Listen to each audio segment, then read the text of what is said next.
Bismillahirrahmanirrahim. Assalamu alaikum dear students. Welcome to the online NMDCAT session of Stars Academy Head Office Johor Town. Today we are moving forward with our discussion of thermochemistry and discussing enthalpy along with Hess law. तो सबसे पहले हम बात करेंगे कि enthalpy क्या होती है। एंथैल्पी जिसे हीट कंटेंट ऑफ सिस्टम भी कहते हैं, एंथैल्पी और हीट कंटेंट, यहां से बात शुरू करते हैं। अच्छा, व्हाट इज एंथैल्पी? ये एक अच्छा क्वेश्चन है। लोग हमेशा इसके बारे में डाउटफुल रहते हैं कि एंथैल्पी होती क्या है। एंथैल्पी को आप डिफाइन कर सकते हैं फिजिकल सिग्निफिकेंस की बेस पर भी, और वैसे जनरली ओवरऑल जो ट्रेंड में है डेफिनेशन वो भी अच्छी है। तो enthalpy basically it is the sum of internal energy and pressure volume work. Internal energy किसी सिस्टम की और उसका जो प्रेशर वॉल्यूम वर्क है उसको आप ऐड कर लें तो ये जो जवाब आ जाएगा आप इसे कह देंगे कि ये एंथैल्पी है। एंथैल्पी के बारे में आपने याद रखना है कि एंथैल्पी की जो एब्सोल्यूट वैल्यू है वो हम मेजर नहीं करते। We are not concerned about absolute enthalpy but we are concerned about the change in enthalpy. हम जो नापते हैं वो चेंज इन एंथैल्पी होती है, एब्सोल्यूट एंथैल्पी नहीं होती। तो अगर आप यहाँ पर डेल्टा एच कर लेते हैं तो ये हो जाएगा delta E plus delta PV. अच्छा, अब यहाँ पर इंपॉर्टेंट बातें अगर शुरू की जाएं इस हवाले से, इसके कुछ इंपॉर्टेंट कंक्लूजन्स निकाले जाएं, तो ऐसे कहा जा सकता है एंथैल्पी के बारे में कि एंथैल्पी जो होती है ना डेल्टा एच, वो डेल्टा एच बराबर होता है डेल्टा ई के। डेल्टा ई के बराबर होता है। कब बराबर होता है? यहां पर मैं बात कर रहा हूं गैस फेज रिएक्शंस की। फॉर गैस फेज रिएक्शंस, सही है जनाब। For gas phase reactions delta H is equal to delta E plus delta n R T. आप देख सकते हैं कि मैंने जिसे आप जनरल गैस इक्वेशन कहते हैं उसका इस्तेमाल किया और पीवी को एन आर टी के बराबर कर दिया, या डेल्टा पीवी को डेल्टा एन आर टी के बराबर कर दिया। तो गैस फेज रिएक्शंस के लिए ये वैल्यू है एंथैल्पी चेंज की। यहां से मैं तीन इंपॉर्टेंट कंक्लूजन्स निकाल लेता हूं। पहला कंक्लूजन मैं यहां पर जो डिराइव कर रहा हूं वो ये है कि delta H is equal to delta E. दूसरा है delta H is greater than delta E. तीसरा है delta H is less than delta E. कब कब ये नतीजे सही होंगे? अगर कोई गैस फेज रिएक्शन ऐसा हो जिसमें नंबर ऑफ मोल्स की चेंजिंग जीरो हो, यानी कि रिएक्टेंट के मोल अगर दो हैं तो प्रोडक्ट की भी दो हों, तो वहां पर जितना एंथैल्पी चेंज होगा उतना ही इंटरनल एनर्जी चेंज भी होगा। इसके मुकाबले में अगर change in number of moles positive है, यानी कि आपके पास number of moles of product ज़्यादा हैं और रिएक्टेंट के मोल कम हैं, तो एंथैल्पी चेंज ज़्यादा होगा। इंटरनल एनर्जी चेंज से न्यूमेरिकल वैल्यू के हिसाब से बात चल रही है। इसी तरीके से अगर डेल्टा एन नेगेटिव होगा, यानी कि change in number of moles negative हैं, प्रोडक्ट के मोल कम हैं, रिएक्टेंट के मोल ज़्यादा हैं, for gas phase reaction only. ये बात पहले क्लियर कर लें कि ये नतीजे गैस फेज रिएक्शन के लिए हैं, हर रिएक्शन के लिए नहीं है। तो फिर एंथैल्पी चेंज कम हो जाएगा, इंटरनल एनर्जी चेंज ज़्यादा हो जाएगा। ये तो हो गई गैस फेज रिएक्शन की बात। What about liquid and solid? तो लिक्विड्स और सॉलिड्स के हिसाब से कोई बात होनी चाहिए। लिक्विड्स और सॉलिड्स के हवाले से ये बात आप याद रख लें कि जो डेल्टा एच होता है it is approximately equal to delta E. और इसकी वजह यह है कि लिक्विड्स और सॉलिड्स में जो वॉल्यूम चेंज है वो अप्रॉक्सीमेटली ज़ीरो होता है। जब आप किसी लिक्विड को या सॉलिड को गर्म करते हैं तो उसके वॉल्यूम चेंज में कोई बहुत ज़्यादा चेंजिंग नहीं आती। वॉल्यूम चेंज को बहुत ज़्यादा नहीं होता है, मतलब सडन ग्रो चेंज नहीं आ सकता कि 1 लीटर स्पीशी थी वो 2 लीटर हो गई तो गर्म करने से, ऐसे नहीं होता लिक्विड्स और सॉलिड्स में। ऐसा गैसेज में हो सकता है। तो वहाँ पर एंथैल्पी चेंज और इंटरनल एनर्जी चेंज की वैल्यू जो है वो तकरीबन बराबर होती है। एक बात आपने और याद रखनी है कि अगर आप इस रिलेशन को या पहले जो हमने रिलेशन लिखा उसे सॉल्व करते हैं और you study the relationship eight constant pressure, तो आपको एक बहुत ही आउटस्टैंडिंग रिजल्ट मिलता है और वो रिजल्ट ये है कि enthalpy change is equal to heat given at constant pressure. Constant pressure पर जो भी हीट चेंज होता है वो एंथैल्पी चेंज बन जाता है। इससे पहले हमने delta E is equal to Q V भी देखा हुआ। ये बड़ी अहम डेफिनेशन है और इस डेफिनेशन के अकॉर्डिंग जो है ना हमें काफ़ी ज़्यादा बातें देखने को मिल सकती हैं, बड़ी इंटरेस्टिंग बातें देखने को मिलेंगी, इसे आगे भी लेकर चलेंगे। फिलहाल हम चल रहे हैं एंथैल्पी की जो बेसिक फ्रेमवर्क हमने देखा, मैं यहाँ पर बताता चलूँ कि ये जो वैल्यूज़ हैं यानी कि एंथैल्पी और इंटरनल एनर्जी चेंज का रिलेशनशिप, लिक्विड्स और सॉलिड्स के लिए एंथैल्पी और इंटरनल एनर्जी चेंज का रिलेशनशिप, इनको बेस बनाकर सवालात पूछे जा सकते हैं हमें और उनको हम इंशाल्लाह कुछ एग्जांपल्स की मदद से समझेंगे भी।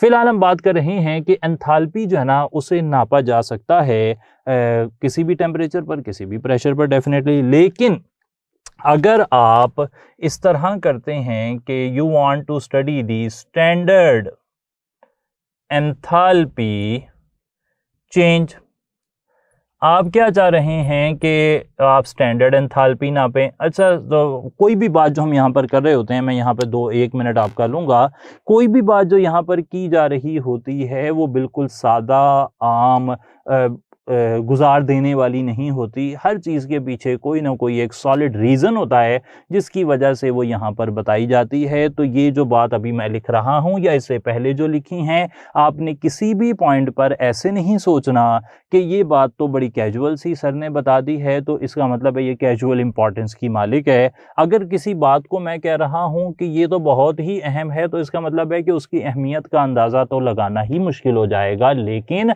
जिन बातों के बारे में मैं ये नहीं कह रहा कि these are very important, still उनके पीछे कोई ना कोई पास पेपर का क्वेश्चन है, कोई ना कोई इंपॉर्टेंट आइडिया है जो लोगों को परेशान कर सकता है। बहुत कई हज़ार अब एमसीक्यू जो है आपको अभी हमारी प्रैक्टिस बुक भी मिलेगी, उसमें 2000 से ज़्यादा तो एमसीक्यू सिर्फ केमिस्ट्री के हैं। प्लस आप देखेंगे कि प्रेप बुक के अंदर भी बहुत ज़्यादा एमसीक्यू हैं और आपके पेपर्स हैं। तो बहुत ज़्यादा डाटा जो है ना उसको गो थ्रू करने के बाद, पास पेपर्स के साथ ताल्लुक बार बार जोड़ने के बाद पता ये लगता है कि किस तरह जो है ना सवाल पूछने वाला किस तरह पूछता है, स्टूडेंट को क्या परेशानियाँ हैं। पास्ट काफ़ी साल से ये चीज़ देख कर ऑब्ज़र्व करके हमने ये नतीजा निकाला है कि चीज़ों को जो है ना ऑब्जेक्टिवली और हर बात को अहम बात के तौर पर पोर्ट्रे करने से बेहतर है कि हम जो है ना इस तरह करें कि हम सारा डाटा पुट करें और वेरी इंपॉर्टेंट थिंग्स भी उसी में हों और स्टूडेंट को जो है ना वो बताया जाए, बार बार बताई जाएं और इस तरह जो है ना आप उसको लाइट ना लें। बिल्कुल आप इन बातों को सीरियस अहमियत देनी है। आपने ये नहीं सोचना कि सर ने कैजुअली बता दिया तो बात कैजुअल है। कैजुअल नहीं है भाई कोई बात, सारी बातें बहुत ज़्यादा तजर्बे की बेस पे की जा रही हैं। तो स्टैंडर्ड एंथैल्पी के हवाले से मैं बात करूंगा। स्टैंडर्ड एंथैल्पी क्या है? एंथैल्पी हमने कहा कि आप टेम्परेचर प्रेशर किसी पर भी नोट कर सकते हैं, लेकिन अगर आप स्टैंडर्ड एंथैल्पी की बात कर रहे हैं, इसे नोट करना चाह रहे हैं, तो फिर आपने टेम्परेचर जो है वो यहाँ पर रखना है 298 केल्विन और आपने जो प्रेशर है वो रखना है 1 एटमॉस्फेयर। स्टैंडर्ड एंथैल्पी नापने के लिए एक तीसरी कंडीशन भी है, वो ये है कि एवरी सब्सटेंस जो कि इन्वॉल्व्ड है स्टैंडर्ड एंथैल्पी नोट करने में मस्ट बी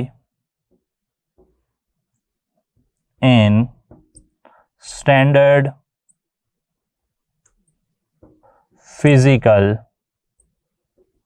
स्टेट, वो अपनी उसूली हालत में होनी चाहिए जिसमें वो स्टैंडर्ड फिजिकल स्टेट में एग्जिस्ट करती है रूम टेम्परेचर प्रेशर पर, तो उसी हालत में होनी चाहिए। फॉर एग्जांपल वाटर लिक्विड है तो वो लिक्विड हालत में ही अगर रिएक्शन कर रहा होगा तो स्टैंडर्ड एंथैल्पी आएगी। अगर वो गैस की फॉर्म में या सॉलिड की फॉर्म में रिएक्शन कर रहा होगा तो फिर स्टैंडर्ड एंथैल्पी नहीं आएगी, या वो जो आएगी उसे हम स्टैंडर्ड एंथैल्पी नहीं कहेंगे। स्टैंडर्ड एंथैल्पीज जो हैं वो काफ़ी सारी हो सकती हैं, जिनमें से पहली है, इसे आप कहते हैं स्टैंडर्ड एंथैल्पी ऑफ फॉर्मेशन।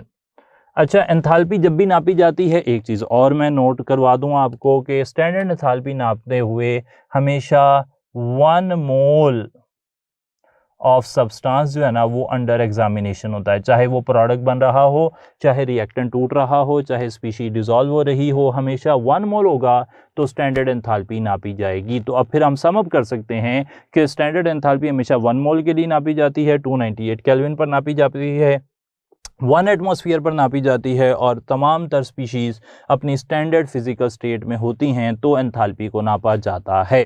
अच्छा, एंथैल्पी आ गई, enthalpy of formation. Enthalpy of formation के बारे में आपने याद रखना है कि एंथैल्पी ऑफ फॉर्मेशन जो है ये पॉजिटिव भी हो सकती है, ये नेगेटिव भी हो सकती है, यानी कि एंथैल्पी ऑफ फॉर्मेशन एक्सोथर्मिक भी हो सकती है, एंडोथर्मिक भी हो सकती है। एंथैल्पी ऑफ फॉर्मेशन क्या होती है? amount of energy evolved or absorbed when 1 mole of product is formed from elements. Elements जो भी हैं उनसे 1 मोल ऑफ प्रोडक्ट अगर बन जाए तो जो एंथैल्पी चेंज है उसे आप कहते हैं कि ये एंथैल्पी ऑफ फॉर्मेशन है। यहाँ पर एक एग्जांपल मैं लाजमी कोट करूँगा। फॉर एग्जांपल मैग्नीशियम ऑक्साइड के लिए एंथैल्पी ऑफ फॉर्मेशन की जो वैल्यू है, formation of magnesium oxide from elements, वो -692 किलो जाउल पर मोल है, और ये स्टैंडर्ड हालात में इतनी एक्सोथर्मिक एक प्रोसेस होता है। एंथैल्पी ऑफ फॉर्मेशन के बाद दूसरी एंथैल्पी की अगर बात की जाए तो दूसरी एंथैल्पी हम नोट कर रहे हैं enthalpy of atomization, standard enthalpy of atomization. बिल्कुल स्टैंडर्ड हालात में ही नोट की जाएगी, और एंथैल्पी ऑफ एटोमाइजेशन हमेशा प्लस में होती है, पॉजिटिव है, हमेशा एंडोथर्मिक प्रोसेस होता है ये, और इसमें 1 मोल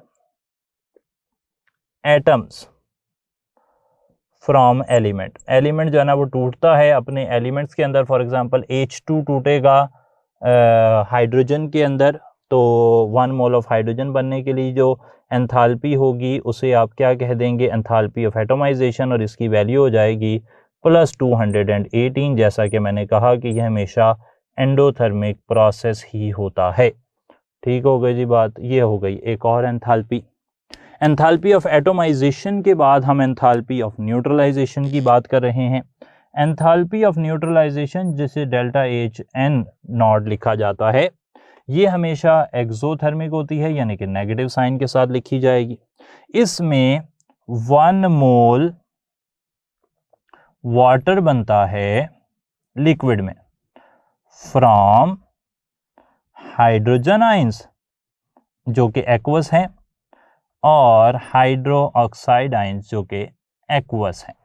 ठीक हो गई जी बात, और इसकी वैल्यू हमेशा सेम रहती है फॉर, इस तरह नोट कर लें, स्ट्रॉन्ग एसिड, स्ट्रॉन्ग बेस, इसकी value -57.4 kilo joule per mole होती है, जबकि फॉर स्ट्रॉन्ग एसिड और वीक बेस, या फिर for weak acid and strong base, इनके लिए ये value less than -57.4 kilo joule per mole होगी, यानी कि -55 हो सकती है, -54 हो सकती है, तो लेस देन हो जाएगी।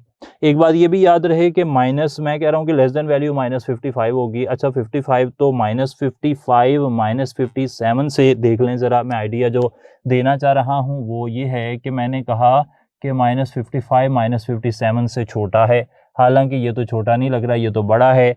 तो असल में जो नेगेटिव है ना, इट जस्ट शोज़ कि प्रोसेस एक्सोथर्मिक है। एक्चुअली वैल्यू को हम कंपेयर करते हैं, 57 बड़ी वैल्यू है, 55 छोटी वैल्यू है, इसलिए मैं यहाँ पर ऐसे कह रहा हूँ। एक और एंथैल्पी जिसकी हम बात करेंगे वो हो जाएगी enthalpy of combustion. Enthalpy of combustion definitely आपको अंदाज़ा सही होगा आपका कि ये नेगेटिव होती है, और इसमें 1 मोल स्पीशी जो है burned in excess of oxygen. Excess of oxygen में आप 1 मोल स्पीशी को जलाते हैं, और इसके अंदर हम मिसाल दे देंगे कार्बन की। कार्बन सॉलिड है प्लस ऑक्सीजन गैस है, और यहाँ से बन रहा है कार्बन डाइऑक्साइड, और कार्बन डाइऑक्साइड बनने के लिए गैस की फॉर्म में जो एनर्जी चेंज है वो है -393.7 किलो जाउल पर मोल। ठीक है जनाब, ये है डेल्टा एच की वैल्यू यहाँ पर। ये हो गई एंथैल्पी ऑफ कंबस्शन। एक और एंथैल्पी होती है, उसकी भी बात कर लेते हैं। नेक्स्ट एंथैल्पी हम देख रहे हैं स्टैंडर्ड एंथैल्पी, उसे कहते हैं स्टैंडर्ड एंथैल्पी ऑफ सॉल्यूशन। अच्छा, स्टैंडर्ड एंथैल्पी ऑफ सॉल्यूशन क्या होती है? Standard enthalpy of solution positive भी हो सकती है या फिर नेगेटिव भी हो सकती है। स्टैंडर्ड एंथैल्पी ऑफ सॉल्यूशन में 1 मोल सब्सटेंस को आप कर देते हैं इन सॉल्वेंट, सॉल्वेंट पानी भी हो सकता है, to give infinitely dilute solution. बहुत ज़्यादा पानी में या बहुत ज़्यादा सॉल्वेंट में आप डालते हैं तो फिर बनता है इन्फिनिटली डाइल्यूट सॉल्यूशन, और उसके लिए जो एंथैल्पी चेंज होती है उसे आप कह देते हैं कि ये स्टैंडर्ड एंथैल्पी ऑफ सॉल्यूशन है। स्टैंडर्ड एंथैल्पी ऑफ सॉल्यूशन के लिए वैल्यू हम नोट कर लेते हैं। अमोनियम क्लोराइड के लिए अगर उसने डिसॉल्व होना हो तो ये वैल्यू जो है ना पानी के अंदर वो होती है +16.2, एंडोथर्मिक प्रोसेस है, किलो जाउल पर मोल। ये हो गई एंथैल्पी ऑफ सॉल्यूशन। इन्हीं बुनियादों पर हम आगे चलते हुए एंथैल्पी ऑफ फ्यूजन पूरा लिख रहा हूं। Enthalpy of fusion, enthalpy of fusion अगर आप बात करें तो वो हो सकती है कि सॉलिड है कोई स्पीशी और वो लिक्विड में जा रही है मेल्टिंग पॉइंट पर, इसे आप कहते हैं एंथैल्पी ऑफ फ्यूजन। ये हो सकती है enthalpy of vaporisation. Enthalpy of vaporisation होती है जब कोई लिक्विड जो है वो चेंज हो रहा हो, लिक्विड चेंज हो रहा हो वेपर्स के अंदर। सही जनाब, एट द बॉइलिंग पॉइंट इसे एंथैल्पी ऑफ वेपोराइजेशन कह देते हैं। इसी तरीके से एक और एंथैल्पी हो सकती है enthalpy of sublimation. Enthalpy of sublimation में जो सॉलिड है उसे आप गर्म करते हैं और गर्म करके डायरेक्टली वेपर्स में ले जाते हैं, इसे आप कह देते हैं एंथैल्पी ऑफ सब्लिमेशन। ठीक हो गई जनाब बात। तो ये कुछ और एंथैल्पीज भी हो सकती हैं। एंथैल्पीज क्योंकि हीट चेंजेस होती हैं जैसा कि मैंने कहा कांस्टेंट प्रेशर पर, तो इन्हें नापा भी जा सकता है, they can be measured definitely. और इन्हें नापने के लिए हम इस्तेमाल करते हैं कोई कैलोरीमीटर। कैलोरीमीटर दो हो सकते हैं, एक हो सकता है ग्लास कैलोरीमीटर और एक हो सकता है बॉम्ब कैलोरीमीटर। अच्छा, जो ग्लास कैलोरीमीटर है यूजुअली हम उसे अडॉप्ट करते हैं, वो काम करता है एट कांस्टेंट प्रेशर, पहली तो ये बात हो गई। जबकि बॉम्ब कैलोरीमीटर जो है वो कांस्टेंट वॉल्यूम पर काम करता है। ग्लास कैलोरीमीटर की मदद से we usually measure enthalpy of neutralisation, जबकि बॉम्ब कैलोरीमीटर से we usually measure enthalpy of combustion. चाहे ग्लास कैलोरीमीटर हो या बॉम्ब कैलोरीमीटर हो, दोनों के अंदर हम जो मेजर करते हैं heat of system, heat of reaction, उसे हम पानी की मदद से मेजर करते हैं। Usually we are concerned with water. तो उसके लिए हम तरीका क्या इस्तेमाल करते हैं? हम एक फार्मूला यूज करते हैं, Q is equal to MS delta T, या फिर हम इसे कहते हैं Q is equal to C delta T। Heat change हम नाप लेते हैं, चाहे कांस्टेंट प्रेशर पर चाहे कांस्टेंट वॉल्यूम पर, कोई फर्क नहीं पड़ रहा। तो अब होता क्या है कि यहाँ पर दो टर्म्स हमें नई मिलती हैं, एक है S और एक है C। मैं दोनों के हवाले से पहले बात कर लेता हूं। S जो है ना, इसे कहते हैं स्पेसिफिक हीट। सही है जी, specific heat. Specific heat capacity भी इसे कह देते हैं। स्पेसिफिक हीट या स्पेसिफिक हीट कैपेसिटी का मतलब यह है कि आप 1 ग्राम सब्सटेंस है, आप उसका टेम्परेचर बढ़ाना चाह रहे हैं 1 ग्राम सब्सटेंस के लिए आप डेल्टा T लेकर आना चाह रहे हैं 1 केल्विन का या 1 डिग्री सेंटीग्रेड का। तो जो हीट आप देंगे उसे आप कह देते हैं कि ये स्पेसिफिक हीट है। Amount of energy required to raise the temperature of 1 gram of substance by 1 degree centigrade और 1 Kelvin, इसे आप कहते हैं स्पेसिफिक हीट। स्पेसिफिक हीट के मुकाबले में जो हीट कैपेसिटी है वो C से जाहिर की जाती है, और हीट कैपेसिटी के अंदर आप कहते हैं कि सर्टेन मैस जो भी है गिवन, ज़रूरी नहीं है कि वो 1 ग्राम ही हो, सर्टेन मैस जो आपको गिवन है उसका टेम्परेचर आप डेल्टा टी रेज करना चाह रहे हैं 1 केल्विन, या फिर आप 1 डिग्री सेंटीग्रेड बढ़ाना चाह रहे हैं, तो अब जो आप हीट देंगे उसे आप हीट कैपेसिटी कहते हैं। डेफिनेटली स्पेसिफिक हीट के अंदर स्पेसिफिक अमाउंट होती है, जबकि हीट कैपेसिटी में स्पेसिफिक अमाउंट नहीं होती। क्लियर हो गई जी बात। इन दो हीट कैपेसिटी है पर्टिकुलरली, दोनों ही अहम है, लेकिन हीट कैपेसिटी के हवाले से एक इंफॉर्मेशन आपको एक्स्ट्रा करनी पड़ेगी, पर्टिकुलरली जो पंजाब टेक्स्ट बुक बोर्ड पढ़ रहे हैं उनके लिए है, क्योंकि वो फेडरल के अंदर उन्होंने ये इन्फॉर्मेशन लिखी हुई है और इट इज़ इम्पॉर्टेंट इन्फॉर्मेशन, तो इसे हम यहाँ पर डिस्कस कर रहे हैं। एक बात आपने याद रखनी है कि जो डेल्टा एच होता है ना, एंथैल्पी चेंज, वो होती है heat capacity eight constant pressure delta T के बराबर, ये आपने याद रख लेना है। इसी तरीके से जो इंटरनल एनर्जी चेंज होता है वो होती है heat capacity at constant volume delta T. ठीक है जी बात। तो यहाँ से आपने देखना है, जब आप इसे हल कर लेंगे सारे मामलात को, तो एक नतीजा जो कि फिज़िक्स में आप लोग पढ़ते हैं वो ये है कि Cp जो होती है heat capacity eight constant pressure, heat capacity at constant volume, इनका जो फ़र्क होता है ना वो जनरल गैस इक्वेशन का जो कांस्टेंट है, जिसे जनरल गैस कांस्टेंट कहते हैं, उसके बराबर आता है। ये इन्फॉर्मेशन आपने यहाँ से याद रख लेनी है। बाकी सारी चीज़ें हमारी मुकम्मल हो चुकी हैं इस हिस्से में। इसके बाद हम चलेंगे हेस लॉ की तरफ। फ़िलहाल हमारा काम ये है कि हमने जो अभी तक सीखा है उसको हम मुख्तलिफ एग्जाम्पल से देखें कि ये किस तरीके से हमें सवाल पूछे जाते हैं इस पर्टिकुलर एरिया के अंदर। तो इस पर्टिकुलर एरिया के अंदर सवालात किस तरह पूछे जाते हैं उसकी तरफ चलते हैं। सवाल फॉर एग्जाम्पल आपको इस तरह पूछा जा सकता है कि ए reaction is carried out in an open vessel, which of the following is the easiest to monitor? अच्छा, सवाल ये है कि एक रिएक्शन ओपन वेसल में करवाया जा रहा है, आपके ख्याल में इनमें से किस चीज को मॉनिटर करना सबसे ज्यादा आसान है?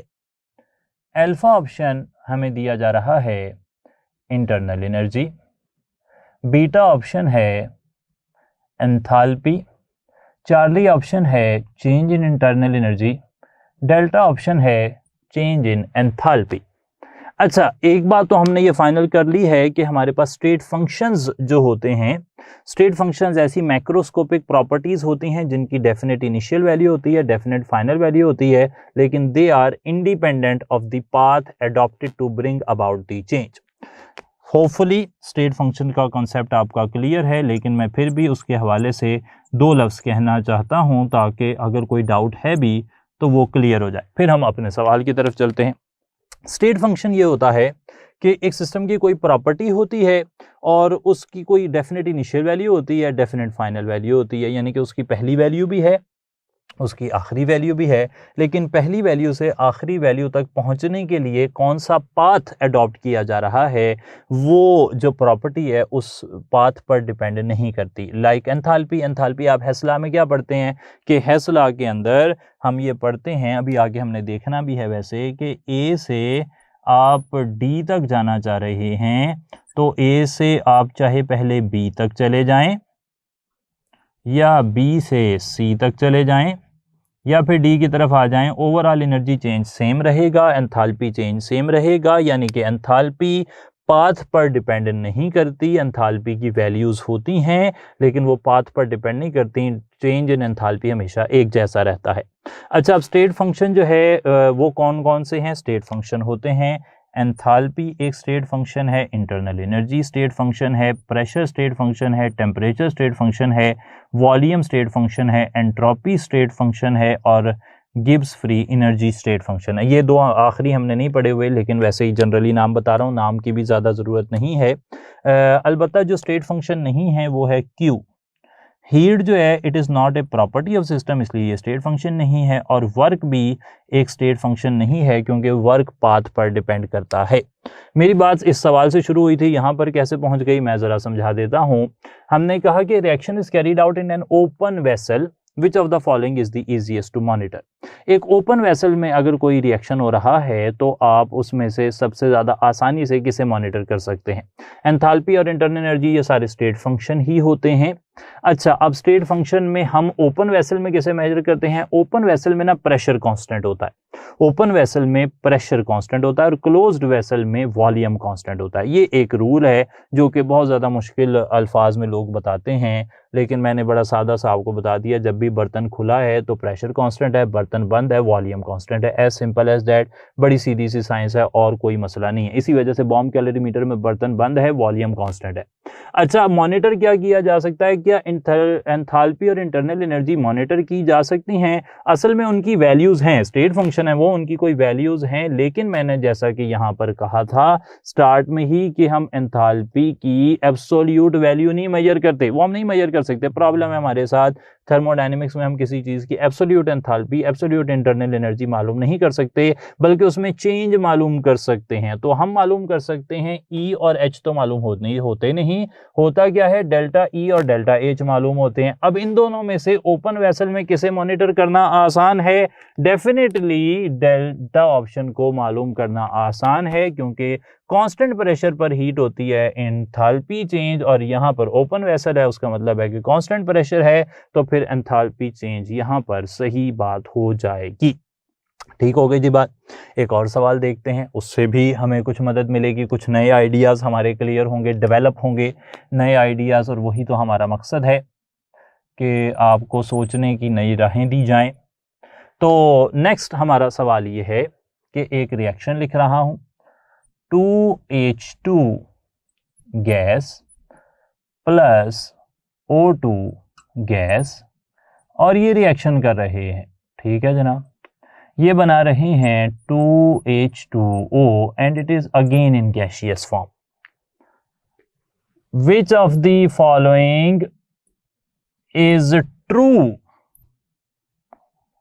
For this reaction? इस रिएक्शन के लिए सही बात क्या है? अल्फा ऑप्शन देख लें, delta H is equal to delta E। Beta option delta H is approximately equal to delta E। Charlie option delta H is greater than delta E। Delta option delta H is less than delta E। हमने अभी तक जो data निकाला हुआ है उसके मुताबिक ये गैस फेज रिएक्शन है। लिक्विड्स और सॉलिड्स होते तो शायद ये बात सही थी, लेकिन ये लिक्विड्स और सॉलिड्स नहीं हैं। स्पेसिफिकली तमाम तर स्पीशीज जो हैं वो गैसियस फॉर्म में रखी हैं, ताकि इस आइडिया को क्लियर किया जाए। अच्छा, अब यहाँ पर हो ये रहा है डेल्टा एन जीरो तो नहीं है, लेफ्ट साइड पर 3 मोल हैं, प्रोडक्ट के 2 मोल हैं। प्रोडक्ट के मोल कम हैं, रिएक्टेंट के मोल ज्यादा हैं, यानी कि डेल्टा एन क्या हो गया? नेगेटिव हो गया। डेल्टा एन नेगेटिव होगा, डेल्टा एन नेगेटिव होगा तो फिर एंथैल्पी चेंज कम होगा, इंटरनल एनर्जी चेंज ज़्यादा होगा। बिल्कुल सही हो गई बात। तो मेरा जो गिवन डाटा था और मेरे पास जो पहले बोर्ड पर लिखा हुआ था, उससे मैंने अपना आइडिया क्लियर कर लिया और एक बहुत ही उम्दा तरीके से आसान सा तरीका लगाकर एक जवाब आपके सामने रखा। ठीक हो गई जी बात। आगे चल पड़ते हैं, एक और सवाल देखते हैं, फर्दर अपने आइडियाज़ जो हैं उन्हें क्लियर करते हैं। नेक्स्ट क्वेश्चन हमें ये पूछा जा रहा है कि the enthalpy of formation of NO gas is 180.5 kilojoule per mole. The internal energy change will be, अच्छा जनाब, एंथैल्पी ऑफ फॉर्मेशन NO की दी गई है और इंटरनल एनर्जी चेंज हमें पूछा गया है। ऑप्शन बना लेते हैं, इंटरनल एनर्जी चेंज जो है वो होगी 0, बीटा ऑप्शन है प्लस 180.5 किलो जॉल पर मोल, माइनस 180.5 किलो जॉल पर मोल, प्लस 140 किलो जॉल पर मोल। अच्छा, अब ये सारे ऑप्शन दिए गए हैं। आप देखें कि अगर आप सडनली अचानक से ये सवाल आपके सामने आ जाए तो मैं बड़ा वसूख से कह रहा हूँ कि काफ़ी सारे स्टूडेंट आप में ऐसे हैं जो इस सवाल की सेंस ही नहीं समझ पाएंगे। उन्हें लगेगा ये बात मतलब इन्हें रिलेट कैसे करना है, एंथैल्पी ऑफ फॉर्मेशन का इंटरनल एनर्जी से क्या ताल्लुक है। तो यहाँ पर हमारा फिर अगेन यही फार्मूला हमारे काम आ जाएगा। तो फार्मूला के तहत मैं हल करके दिखाता हूँ आपको कि सवाल की साइंस क्या है। सवाल की साइंस ये है कि हाफ N2 जो कि गैशियस फॉर्म में होते हैं, हाफ O2 जो कि गैशियस फॉर्म में होते हैं, उससे मिलकर बना रहे हैं NO जो कि गैशियस फॉर्म में है, और यहाँ पर जो एंथैल्पी चेंज हो रहा है वो प्लस 180.5 किलो जॉल पर मोल हो रहा है। आप देख सकते हैं ये एंथैल्पी ऑफ फॉर्मेशन की डेफिनेशन है। और एक और बात जो मैंने आपको बताई है कि गैस फेज रिएक्शंस जिसमें डेल्टा N 0 होता है उसमें एंथैल्पी और इंटरनल एनर्जी चेंज बराबर होते हैं। यहाँ पर लेफ्ट साइड पर 1 मोल है, राइट साइड पर 1 मोल है, तो change in number of mole 0 है। और अगर change in number of mole 0 हो तो जो एंथैल्पी चेंज होता है वही इंटरनल एनर्जी चेंज भी होता है। इस सोच के तहत ये वाला सवाल जो है वो पूछा गया था। ठीक होगा जी बात। अच्छा, आगे की तरफ चल पड़ते हैं। एक सवाल यहाँ पर और करने की ज़रूरत है, फिर हम चलेंगे आगे हेस लॉ की तरफ। सवाल पास पेपर से इंस्पायर्ड है और सवाल ये है कि विच of the following is always exothermic, इनमें से कौन सी वैल्यू हमेशा एक्सोथर्मिक ही होती है। अच्छा जनाब, देखते हैं कौन कौन से ऑप्शंस हैं हमारे पास। अल्फा ऑप्शन है enthalpy of formation, beta option है enthalpy of solution, charlie option है enthalpy of vaporisation, delta option है एंथैल्पी ऑफ कंबस्टन। जी, कौन सी हमेशा एक्सोथर्मिक होती है? एक्सोथर्मिक मतलब हीट चेंज होगा, उसमें हीट इवॉल्व होगी, बाहर निकलेगी, तो वो हमें पक्की बात है कि पता है।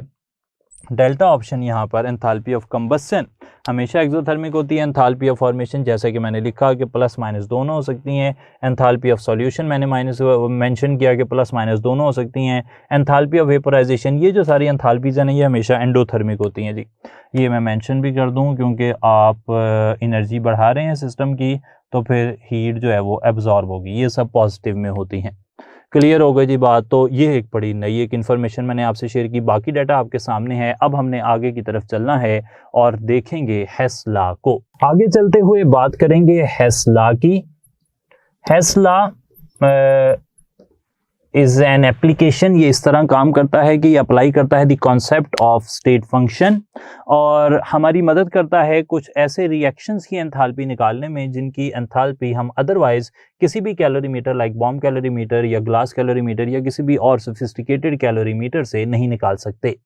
हेस लॉ को आप इस तरह स्टेट कर सकते हैं कि if a process can take place, like हम इसकी एक मैथमेटिकल सी डेफिनेशन लिख लेते हैं।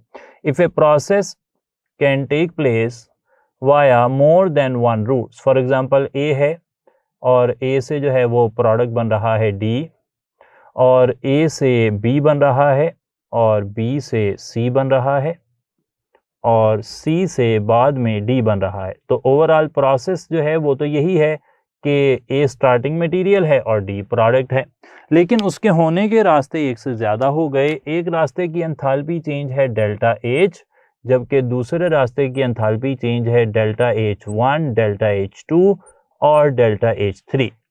तो Hess law states if a process takes place via more than one routes, the overall energy change will be the same regardless of the path adopted to bring about the change। यानी कि एक process में अगर enthalpy change जो है वो delta H है और सेम प्रोडक्ट किसी और रूट से भी बन रहा है, तो क्योंकि enthalpy is a state function, it is independent of the path adopted to bring about the change. तो दूसरे रास्ते से जो एंथैल्पी चेंज होगी वो पहले रास्ते से आने वाली एंथैल्पी चेंज के बराबर होगी।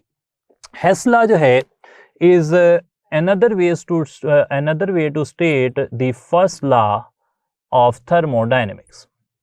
तो फर्स्ट लॉ ऑफ थर्मोडायनेमिक्स भी यही कह रहा है कि एनर्जी जो है it can neither be created not destroyed but can be change from one form into another.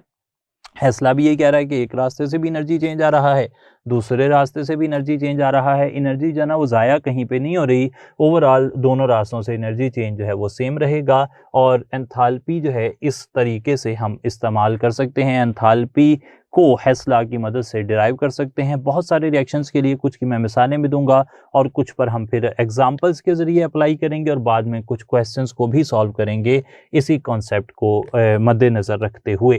अच्छा, आप इस तरीके से भी इस आइडिया को प्रेजेंट कर सकते हैं कि summation delta H cycle is zero, यानी कि energy change in a cyclic process is zero. ये आइडिया जो है इसे आप बॉर्न हाबर साइकिल भी कहते हैं।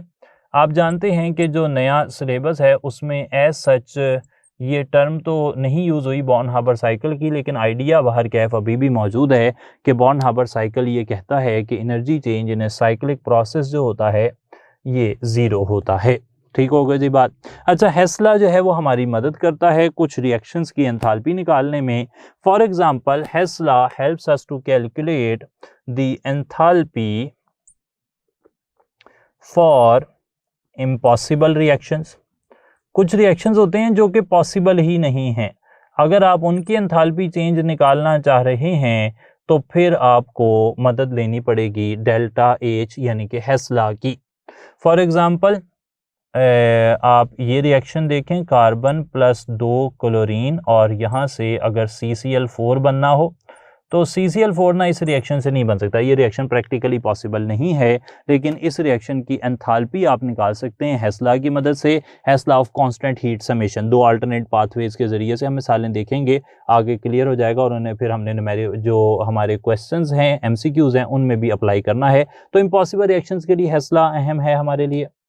हेस्ला अहम है हमारे लिए to estimate the enthalpy of incomplete reactions. कुछ रिएक्शंस हैं जो कि इनकम्प्लीट होते हैं। इनकम्प्लीट का मतलब है कि वो कभी मुकम्मल नहीं होते। फॉर एग्जांपल, B2O3 या एल्यूमिनियम ऑक्साइड है, इनका जो फॉर्मेशन है ये हमेशा इनकम्प्लीट रहती है। एयर ऑक्सीडेशन से कभी भी एल्यूमिनियम जो है वो मुकम्मल ऑक्सीडाइज नहीं होता। सही है जनाब। इसी तरीके से कुछ रिएक्शंस होते हैं कंपीटिंग रिएक्शंस। कंपीटिंग रिएक्शंस यानी कि एक रिएक्शन होना चाहिए लेकिन उसके साथ कुछ और हो रहा है। For example, formation of CO के साथ CO2 बन जाता है, तो CO की जो एंथैल्पी ऑफ फॉर्मेशन है वो आप नहीं निकाल पाते, उसके लिए भी आप हेस्ला को अप्लाई करते हैं। सही है जनाब। इसी तरीके से एक और तरीका भी हो सकता है, वो हो सकता है रिवर्सिबल रिएक्शंस।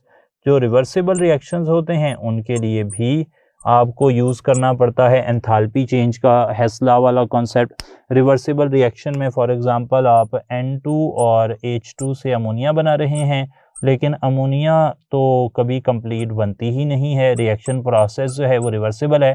तो अगर आप प्रॉपरली अमोनिया की हीट ऑफ फॉर्मेशन निकालना चाह रहे हो तब भी आप हेस्ला को अप्लाई करेंगे, हेस्ला ऑफ कांस्टेंट हीट समेशन। सही है जनाब। ये एंथैल्पी चेंज जो है वो इस्तेमाल हो सकता है for calculation of energy of lattice energy वगैरह कैलकुलेट करने के लिए। आप ट्रांजिशन स्टेट जो होता है उसकी एनर्जी कैलकुलेट करने के लिए भी आप इस्तेमाल करते हैं, क्योंकि उसकी बड़ी शॉर्ट लिव स्पीशी होती है, उसकी एंथैल्पी ऑफ फॉर्मेशन वगैरह अगर आपने निकालनी हो, एंथैल्पी ऑफ डिकम्पोजिशन निकालनी हो, तब भी आप ये आइडिया इस्तेमाल करेंगे। तो these are some of the application जो हेस्ला की होती हैं। हेस्ला को अप्लाई कैसे किया जाता है इसको ज़रा समझने की ज़रूरत है।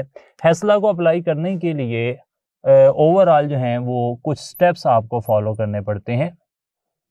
पहला स्टेप होता है आइडेंटिफाई डायरेक्ट प्रोसेस, यानी कि हेस्ला क्या कह रहा है, if a process can take place via several different routes the overall energy change will be the same.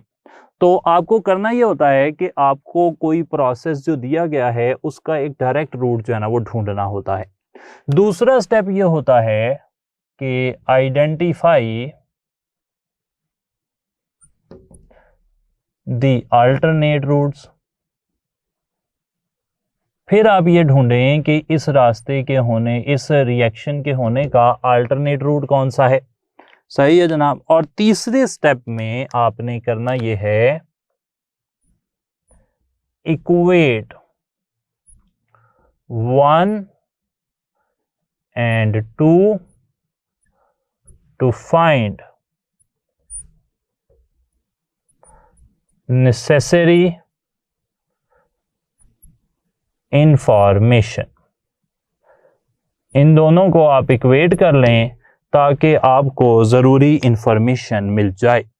अच्छा, अब इस आइडिया को क्योंकि बड़ा वेग सा आइडिया लग रहा है, मैं खुद से अप्लाई करके दिखा देता हूं एक दो एग्जांपल्स में, फिर हम चलते हैं कुछ क्वेश्चंस की तरफ और आपको फिर फूड फॉर थॉट मिलेगा और आप उन्हें अप्लाई करके इंशाल्लाह इस काबिल होंगे कि अगर ये इन्फॉर्मेशन आपको पेपर में पूछी जाती है किसी क्वेश्चन की फॉर्म में तो आप उसे अप्लाई कर सकें। तो पहली एग्जाम्पल मैं यहाँ पर कोट कर रहा हूँ। एग्जाम्पल में हम देख रहे हैं formation of NO2, for example 2NO हैं, उससे O2 बन रहे हैं। मैं ये मानकर चल रहा हूँ कि सारी चीज़ें स्टैंडर्ड फिजिकल स्टेट में, इसलिए मैं स्टैंडर्ड फिजिकल स्टेट यहाँ पर माइनस नहीं, वो सॉरी हाईलाइट नहीं कर रहा। तो NO2 बन गया। यहाँ पर जो डेल्टा H है ना उसकी वैल्यू है 92 किलो जाउल पर मोल। दूसरी तरफ जो हमारा रिएक्शन है वो ये है कि एग्जाम्पल में 2NO प्लस O2 मिलकर 2NO2 बना रहे हैं और इस रिएक्शन के लिए जो एंथैल्पी चेंज है वो है -158 किलो जाउल पर मोल। इसी तरीके से N2 अगर मिलते हैं 2O2 से और बना देते हैं 2NO2, तो यहाँ पर एंथैल्पी चेंज है 92 किलो जाउल पर मोल। अब सवाल ये है कि अगर आपके पास N2 हो और O2 हो और वो मिलकर NO बना रहे हों तो यहाँ पर एंथैल्पी चेंज क्या होगा। अच्छा, जैसा कि मैंने कहा कि हेस्ला एक इंटरमीडिएट रिएक्शन के लिए, एक ऐसा रिएक्शन जो कंपीटिंग रिएक्शन हो जिसमें एक प्रोडक्ट बनता है वो आगे कोई और प्रोडक्ट बना रहा होता है, उसकी एंथैल्पी चेंज नापने में मदद करता है। और इसके लिए तरीका ये है कि पहले आपने एक रिएक्शन के लिए एक डायरेक्ट स्टेप ढूंढना होता है, दूसरी बारी में आप उसके लिए अल्टरनेट स्टेप ढूंढते हैं। तो मुझे यहाँ पर नज़र आ रहा है कि चाहे N2O2 से मिलकर NO2 बना ले या फिर N2O2 से मिलकर पहले NO बनाए और फिर वो NO2 बनाए, फाइनल प्रोडक्ट जो है वो NO2 ही बन रहा है। तो यहाँ पर मैं जो इक्वेशन तैयार कर रहा हूं वो ये है कि N2 और O2 वो बना रहे हैं NO2। ये सबसे ज़्यादा ट्रिकी स्टेप है जी, यही असल काम है जिसको आपने करना है और सीखना है। तो एक क्या है कि N और O मिलकर NO2 बना रहे हैं। अल्टरनेट रूट ये है कि N2 और O2 मिलकर पहले NO बना रहे हैं और वो फिर मज़ीद ऑक्सीजन से मिलकर NO2 बना रहा है। ये अल्टरनेट रूट आ गया। अच्छा, हेस्ला के मुताबिक if reaction can take place via several different routes overall energy change will be the same. तो इस एनर्जी चेंज की वैल्यू शायद मेरे पास है, ये देखें ये रही, और इसकी वैल्यू है 92 किलो जाउल पर मोल। इसी तरीके से यहाँ पर N2 और O2 से NO बनने की जो एनर्जी चेंज है वो मेरे पास नहीं है, वो मुझे मालूम करनी है और उसकी वैल्यू है डेल्टा H। लेकिन NO और O2 से मिलकर NO2 बनने की वैल्यू मेरे पास है और वो मैंने अभी नोट की, आपके सामने है, -158 किलो जाउल पर मोल। रूल क्या कहता है कि आपका जो एक रूट का एनर्जी चेंज है वो दूसरे रूट की एनर्जी चेंज के बराबर होता है। तो यहाँ से मैं नतीजा निकाल सकता हूँ कि जो 92 वैल्यू है किलो जॉल पर मोल वो बराबर है डेल्टा एच माइनस 158 के। ठीक हो गई जी बात। अच्छा, अब ये माइनस 158 जो है ये उस तरफ जाएगा तो ये प्लस 158 हो जाएगा और ये वैल्यू बन जाएगी 92 plus 158 is equal to delta H, और यहाँ से हमें डेल्टा एच की वैल्यू आ जाएगी, मिल जाएगी NO की फॉर्मेशन की।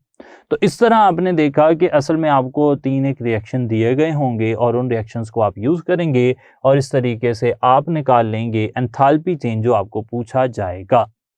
अब एक एग्जांपल यहाँ पर हमने तो देख ली है, एक क्वेश्चन बना लेते हैं और क्वेश्चन बड़ा रेलेवेंट सा हम पहला रखते हैं, उसके बाद आहिस्ता आहिस्ता लेवल को अप करेंगे और फिर इंशाल्लाह फाइनली हम इस पोजीशन में पहुंच जाएंगे कि अगर कोई अननोन सिचुएशन हमें दी जाए और इसी तरीके से पूछा जाए कि हेस्ला को अप्लाई करते हुए आप कोई अननोन इंफॉर्मेशन गैदर करना चाह रहे हैं वो कैसे करेंगे, तो उस तक आप पहुंच सकेंगे। स्टार्ट करते हैं जनाब। तो एक बड़ी कॉमन एग्जांपल से मैं स्टार्ट ले रहा हूं ताकि आइडिया आपका बड़ा क्लियर रहे। पहला सवाल ये है कि कार्बन प्लस ऑक्सीजन, मैं फिजिकल स्टेट नहीं मेंशन कर रहा, मैं बार बार बता रहा हूं इसलिए कि हमारा मकसद इस वक्त जो है वो थोड़ा सा क्वेश्चन बेस्ड है, तो यहाँ पे फिजिकल स्टेट हम मानकर चल रहे हैं कि स्टैंडर्ड ही है। इससे बन गई कार्बन डाइऑक्साइड, यहाँ पर डेल्टा एच की वैल्यू है -393.7 किलो जॉल पर मोल, और दूसरी तरफ कार्बन जो है वो हाफ ऑक्सीजन से मिलती है और कार्बन मोनोऑक्साइड बन जाता है। इस रिएक्शन की एंथैल्पी मुझे नहीं पता, लेकिन कार्बन मोनोऑक्साइड अगर हाफ ऑक्सीजन से मिल जाती है और बना देती है कार्बन डाइऑक्साइड, तो फिर ये जो एंथैल्पी चेंज है ये मुझे अंदाज़ा है और ये होता है -283 के करीब, 283 किलो जॉल पर मोल ये वैल्यू होती है। अच्छा जनाब, अब सवाल ये है कि what is the enthalpy of formation of carbon monoxide. Carbon monoxide की एंथैल्पी ऑफ फॉर्मेशन आपने निकालनी है, तो ऑप्शन यहाँ पर आपको दिए गए हैं प्लस 110.7 किलो जॉल पर मोल, माइनस 110.7 किलो जॉल पर मोल आ जाएगा, और चार्ली ऑप्शन में हमें 620 किलो जॉल पर मोल प्लस में कह देता है, डेल्टा ऑप्शन हमें -620 किलो जॉल पर मोल कह देता है। तो 4 ऑप्शन जस्ट इमेजिन इस तरह उसने बना लिए। तो आपको करना क्या है, एक डायरेक्ट रूट देखना है, एक अल्टरनेट रूट देखना है और दोनों की वैल्यू को इक्वेट कर देना है।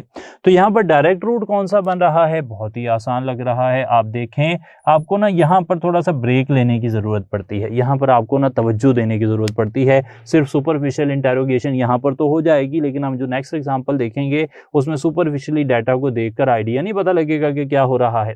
तो यहाँ पर डायरेक्ट रूट मुझे यह समझ आ रहा है कि कार्बन से बन रही है कार्बन डाइऑक्साइड। अल्टरनेटिव रूट ये पता लग रहा है कि कार्बन से पहले कार्बन मोनोऑक्साइड बनेगी और कार्बन मोनोऑक्साइड से बाद में कार्बन डाइऑक्साइड बनेगी।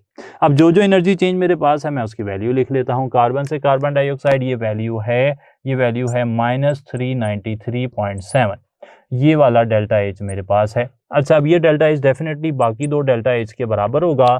कार्बन मोनोऑक्साइड की एनर्जी जो है वो मुझे नहीं पता, जबकि जो कार्बन मोनोऑक्साइड से कार्बन डाइऑक्साइड की एनर्जी है वो -283 मुझे अंदाज़ा है।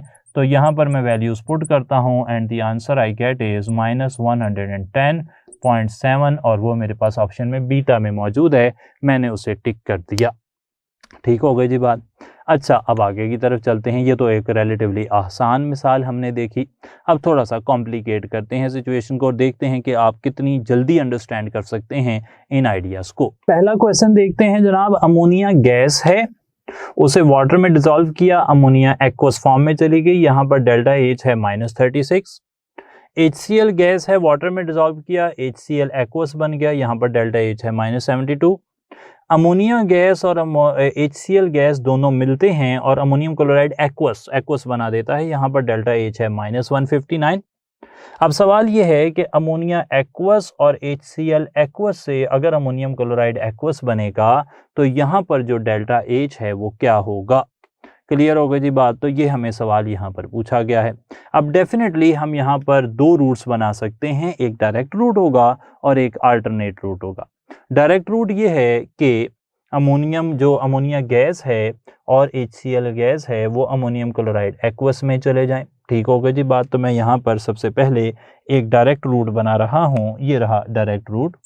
डायरेक्ट रूट ये है कि अमोनिया गैस और HCl गैस ये दोनों मिलकर बना रहे हैं अमोनियम क्लोराइड एक्वस। ठीक हो गई जी बात। इसके लिए एनर्जी चेंज मेरे पास मौजूद है और वो है -159। दूसरी तरफ सवाल ये पूछा जा रहा है कि अल्टरनेट रूट क्या हो सकता है। अल्टरनेट रूट ये हो सकता है कि अमोनिया पहले अमोनियम क्लोराइड एक्वस में अमोनिया एक्वस में चली जाए और उसके लिए अमोनिया एक्वस में चली जाए, इसके लिए एनर्जी चेंज है -36 और HCl एक्वस में चली जाए, उसके लिए एनर्जी चेंज है -72। यानी कि पहला रिएक्शन और दूसरा रिएक्शन, और बाद में ये अमोनिया जो कि एक्वस फॉर्म में है और ये HCl जो एक्वस फॉर्म में है, ये आपस में रिएक्ट करके प्रोडक्ट बना दें अमोनियम क्लोराइड एक्वस। ये मिलकर बना दें अमोनियम क्लोराइड एक्वस और इस रिएक्शन की एंथैल्पी चेंज मेरे पास नहीं है। किस तरह एंथैल्पी चेंज निकलेगी? मैंने कहा था कि डायरेक्ट स्टेप ढूंढना है, अल्टरनेट स्टेप ढूंढने हैं, दोनों की वैल्यूज को बराबर करार दे देना है। डायरेक्ट रूट की वैल्यू है -179 और 159 और बाकी वैल्यूज आपके सामने हैं। चलें वैल्यूज पुट करते हैं। तो मैं कहूँगा कि डेल्टा H यानी कि -159 is equal to delta H1 plus delta H2 plus delta H3, उसे मैं क्वेश्चन मार्क से ही शो कर देता हूं। अब ये वैल्यूज ऐड कर लें आप, 70 30 100 हो गया, 108 आ जाएगा। तो ये आ जाएगा यहाँ पर value -159 is equal to -108 plus question mark, और ये वैल्यू आ जाएगी -51 इज इक्वल टू आंसर। अच्छा 51 हमारे पास नहीं है तो जो क्लोजेस्ट है हम उसे टिक कर देते हैं, तो वो बन जाता है अल्फा ऑप्शन यहाँ पर कितना -52। तो आपने देखा कि डायरेक्ट रूट जो है वो डिस्क्राइब करना एक टफ काम है और अल्टरनेट रूट भी डेफिनेटली एक टफ काम है, लेकिन अगर आप वो कर लेते हैं तो इस तरह के सवाल करने हमारे लिए काफ़ी आसान हो जाते हैं। अब पास पेपर से एक सवाल आपके लिए रखा है ताकि आपको अंदाज़ा हो कि इस तरह की इन्फॉर्मेशन डेफिनेटली पास पेपर में भी पूछी गई है और दोबारा भी पूछी जा सकती है। रिएक्शन दो उनकी एंथैल्पीज दी हुई हैं। Enthalpy of combustion of graphite -393.7, enthalpy of combustion of diamond -395.4। अब सवाल पूछता है कि ग्रेफाइट से डायमंड में कन्वर्ट होने के लिए जो एंथैल्पी चेंज होगा वो क्या होगा। अच्छा यहाँ पर भी हम क्या करेंगे कि दो रूट्स बनाएंगे। पहला रूट हम यहाँ पर ये डिवाइस कर रहे हैं कि जो ग्रेफाइट है उसे मैं G से लिख रहा हूँ, ग्रेफाइट की कंबस्शन हो जाए और उससे कार्बन डाइऑक्साइड बन जाए। दूसरा रास्ता ये हो सकता है कि ग्रेफाइट पहले डायमंड जिसे मैं D से शो कर रहा हूँ उसमें तब्दील हो और फिर बाद में उसकी कंबस्शन हो जाए। सही है जी। तो ये दो रास्ते हो गए। ग्रेफाइट से कार्बन डाइऑक्साइड बनने की एनर्जी मेरे पास है वो है -393.7, वो एक रूट की एंथैल्पी हो गई -393.7। अल्टरनेट रूट क्या है कि ग्रेफाइट से डायमंड बन जाए, उसकी एंथैल्पी मुझे नहीं पता, और डायमंड से कार्बन डाइऑक्साइड बन जाए उसकी एंथैल्पी मेरे पास है -395.4। आप इन दोनों को हल करेंगे तो डेफिनेटली इंशाल्लाह आपका जवाब भी डेल्टा ऑप्शन +1.91 आ जाएगा, जैसा कि यहाँ पे आप हल करके देख भी सकते हैं। अब एक सवाल है, ये बॉर्न-हाबर साइकिल है, पहले एज सच स्टेटमेंट की फॉर्म में होता था। हमने फ़िलहाल क्योंकि सिलेबस से वो लाइन हटा दी गई है बॉर्न-हाबर साइकिल की, तो हम इसे डिस्कस लाजमी कर रहे हैं। इसे हमने क्वेश्चन की फॉर्म में आपसे पूछ लिया है। सवाल ये पूछा जा सकता है कि सोडियम सॉलिड और क्लोरीन गैस मिलकर सोडियम क्लोराइड बनाते हैं। यहाँ पे एंथैल्पी ऑफ फॉर्मेशन -411 है। सोडियम आयन और क्लोराइड आयन से सोडियम क्लोराइड बनने की एनर्जी, जिसे लैटिस एनर्जी कहते हैं, बॉन्ड एनर्जी जो है है of formation, enthalpy of formation of lattice कहते हैं, वो हमें निकालनी है। हमें अल्टरनेट रूट की एनर्जी दी गई है। अल्टरनेट रूट की एनर्जी क्या है? सोडियम सॉलिड से सोडियम गैस बनने के लिए +108, सोडियम गैस से सोडियम आयन +496, क्लोरीन से क्लोरीन एटम जिसे एंथैल्पी ऑफ एटमाइजेशन कहते हैं +121 या 122, जो भी लिटरेचर आप फॉलो कर रहे हैं उसमें वैल्यू हो सकती है कि एक आधा डिजिट का फर्क हो। क्लोरीन गैस से इलेक्ट्रॉन अफिनिटी -349। अब पूछा गया है कि ओवरऑल एनर्जी चेंज है वो क्या होगा। सही है जनाब। अब यहाँ पे लैटिस एनर्जी क्या होगी? मैं एक बात यहाँ पर आपके सामने लाजमी रख दूँ, वो ये है कि अगर आप लैटिस एनर्जी की बात करें तो लैटिस एनर्जी का कॉन्सेप्ट आप इस तरह निकालते हैं कि पहला जो डायरेक्ट रूट है ना, ये है, ये वन डायरेक्ट रूट है। सोडियम सॉलिड से क्लोरीन गैस मिल जाए, हाफ क्लोरीन गैस होनी चाहिए, और वो मिलकर सोडियम क्लोराइड बना दें, ये है डायरेक्ट रूट -411। अल्टरनेट रूट क्या है कि पहले ये सारी स्पीशी ये वाले रिएक्शन करें, सोडियम से सोडियम आयन बने, क्लोरीन से क्लोराइड आयन बने, सारी एनर्जी ये वाली आ जाए, और ये एनर्जी को मैं कह रहा हूँ डेल्टा HX, और फिर ये जो आयंस बने वो आपस में मिलकर लैटिस एनर्जी बनाकर और वो फॉर्मेशन ऑफ कंपाउंड कर दें। अगेन आई रिपीट, डायरेक्ट रास्ता क्या है कि सोडियम मार्केट से लाएं, क्लोरीन मार्केट से लाएं, दोनों को रिएक्शन करवाएं, सोडियम क्लोराइड बना दें, एनर्जी है -411। दूसरा रास्ता क्या है कि सोडियम पहले एटम गैसियस फॉर्म में जाए, वेपोराइज हो, फिर आयोनाइज हो, क्लोरीन एटोमाइज हो, क्लोरीन आयोनाइज हो, और फिर ये आयंस आपस में रिएक्ट करें। ये वाला रिएक्शन देख लें कि दरमियान में कहीं हो रहा है, इसलिए आप इसकी एनर्जी जो है वो नहीं निकाल सकते। डायरेक्टली आपको हेस्ला की मदद लेनी पड़ेगी। लैटिस एनर्जी निकालने के लिए आपको ये सारी एनर्जीज बताएं, मैंने इन्हें डेल्टा HX कह दिया एज ए होल, और लैटिस एनर्जी मैं यहाँ से निकालना चाह रहा हूँ। इसकी वैल्यू जो आती है वो मैं आपके सामने रख देता हूँ। ये वैल्यू आती है +376 प्लस डेल्टा HL, तो यहाँ पर जी -787 आप कैलकुलेशन कर सकते हैं। एंथैल्पी लैटिस एनर्जी की वैल्यू आती है, लैटिस एनर्जी की वैल्यू -787 आएगी यहाँ पर, और वो ऑप्शन मेरे पास बीटा मौजूद है। तो ये एक और सवाल की मदद से हमने लैटिस एनर्जी का कॉन्सेप्ट देखा। होपफुली कि जितने भी आइडियाज़ मैंने यहाँ पर डिस्कस किए हैं बहुत ही अच्छे तरीके से आप तक पहुँच चुके होंगे। नेक्स्ट टाइम अब हम बात करेंगे किसी और नए टॉपिक के साथ, और particularly we will deal with electrochemistry. तो till then take very good care of yourself. Thank you so much. अस्सलाम वालेकुम।